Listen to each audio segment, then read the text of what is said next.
Hello everyone, good morning, welcome back to our new blog. કેમ છે બધાને? જય શ્રી કૃષ્ણ, જય સ્વામિનારાયણ. તો બેકગ્રાઉન્ડમાં મસ્ત ચકલીનો કીચી અવાજથી આજની મોર્નિંગ સ્ટાર્ટ કરીએ છીએ.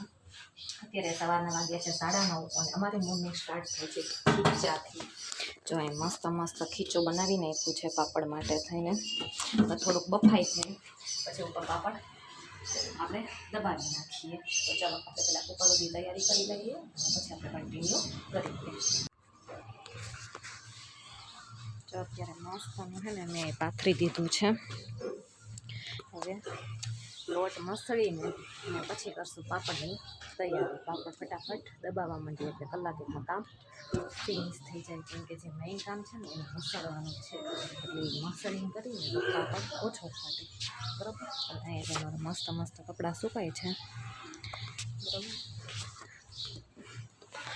હવે પેલા હવે નીચેથી તપેલું લઈ આવી, પાટલો લઈ આવી, પછી કન્ટિન્યુ કરી. જો અત્યારે જમી કરીને ફ્રી થઈ ગયા છે. બપોરના 2 વાગી ગયા છે. બરાબર. અને પાછું મેં અમે ખીચીનું આંધા મૂકી દીધું અત્યારે બીજી વાર. બરાબર. હવે થોડોક લોટ વધ્યો છે તો મેં કીધું રોજ કરવું થોડું ને રોજ સવારમાં ખોટી થવાની દાદા એક દી ખોટી થઈ જાય ને આજે કમ્પ્લીટ પૂરું કરી નાખી. જો હવે આટલો જ લોટ છે. બરાબર. અને કાનુભાઈ અત્યારે સૂઈ ગયા છે. તો એ સૂઈ ગયા તો જો માંડ સૂતો એક તો મજાય નથી, તાવ જેવું જોઈએ. અને એનું છે ને કચકચ હમણાં બહુ થોડોક વધી ગયું છે, મજા નથી. એટલે ખબર નહીં, શરદીમાં કોઈ જાતનો ફેર જ નથી પડતો. માંડ થોડાક દિવસ સારો રહ્યો, 15 દિવસ જેવું, તો પાછી કન્ટિન્યુ શરદી થઈ ગઈ છે. અને આ તો તાવ જેવું થોડુંક લાગે છે. જો ઘરે રાખું તો ભાઈ છે ને રેકડા કરે અને ઠંડીના બાર રેકડા કરે. એના કરતાં સ્કૂલે મૂકીએ તો 5 મિનિટ એને ઠંડી સહન કરવી પડે, બાકી તો ક્લાસમાં જોઈએ એટલે વાંધો ન આવે. હવે કાલ લાસ્ટ ડે છે ફ્રાઈડેના, પછી સેટરડે સન્ડે હોલિડે હોય. પણ શું કરું, મજબૂરી પરાણે એને મૂકવો પડે સ્કૂલે. જો ન મૂકી તો એ રેકડા કરે ઠંડીનો બાર એમના. સવારે 6:15 ઉઠી જાય. હું જેવી 6:15 ફ્રી થાવ અને રૂમમાં આવું ને તો ભાઈ ત્યારના ઉઠી ગયા હોય. દૂધ પીવું, પીપી કરવી ને પછી રમતે ચડી જાય એટલે સુવે જ નહીં. એટલે ને થોડુંક વધારે પડતું એ કેવડાવે છે ઠંડીનું. સવારે વહેલું ઉઠી જાય એ. બરાબર.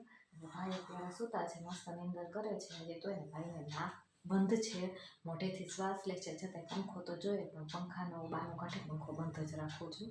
જો કેવો સૂતો છે. બરાબર. ચાલો હવે પછી હવે પાપડ કન્ટિન્યુ કરીએ. અને કેમ કે પાપડ કન્ટિન્યુ કરશું તો જ હવે સોરી બોલું મને ખુદ નથી ખબર. ઉપર પાપડ કરવા જાય છે ત્યાં કન્ટિન્યુ કરશું, બની શકશે તો. નકર પછી પાપડ બની જાય અને કેવા થશે એ હું તમને બતાવીશ. બરાબર. ત્યાં સુધી બતાવો. જો હવે છે ને અત્યારે મમ્મી છે ને દુકાનમાં પૂરી વણવા બેસી ગયા એટલે 5-10 મિનિટ ત્યાં ખોટી થઈ જશે. તો મને એમ થયું કે લો રૂમમાં આવીને થોડીક તમારી સાથે વાતો કરી લે. ભાઈ સૂતા છે ને ત્યાં. બરાબર. હવે એકલા તો ખીચીનું હલાવાય નહીં, એમાં 2 વ્યક્તિ જોઈએ. જો લોટ નથી જે મમ્મી હલાવશે અત્યારે સ્ટાર્ટિંગમાં, પછી વધારે હલાવવાનું આવશે ફેર મને કહેશે કે તું હલાવે. એમાં 2 વ્યક્તિ કમ્પલસરી જોઈએ. કેમ કે આ ગાંઠા ન રહેવા જોઈએ, નકર ગાંઠાથી છે ને પાપડ ફાટી જાય.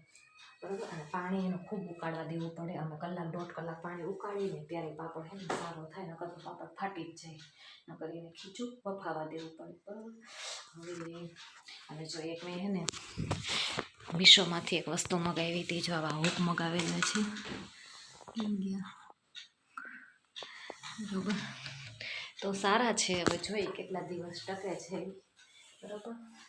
હાલો હવે કાંઈ નહીં, પછી વાત કરીશું. અને પછી જો બની શકશે તો ઉપર મોબાઈલ લઈ જઈશ અને પાપડ બનાવી છે, દબાવી છે એ બતાવવાની કોશિશ કરીશ. નકર પછી પાપડ ખાઈશું ત્યારે બતાવશું.